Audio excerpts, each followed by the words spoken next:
Hi guys, আমি আজকে চট্টগ্রামে যাওয়ার পথে বঙ্গবন্ধু এই টানেল, এই দৃশ্যটা ভিডিও করলাম। বঙ্গবন্ধু টানেল কর্ণফুলী আজকে সকালে চট্টগ্রাম যাওয়ার সময় ভিডিওটা করেছি। তা আসলেই আমাদের বাংলাদেশের জননেত্রী শেখ হাসিনা আমাদেরকে এরকম যে একটা বঙ্গবন্ধু টানেল উপহার দিবে আমরা কখনোই আশা করিনি। আসলেই অনেক সুন্দর। তা আমাদের বাংলাদেশে এত সুন্দর একটা বঙ্গবন্ধু টানেল কর্ণফুলী চট্টগ্রাম যাওয়ার পথে হবে, বিষয়টা অনেকটা ভালোই লাগলো। দেখলাম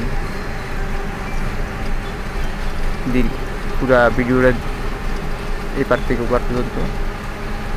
তা আপনারা দেখেন।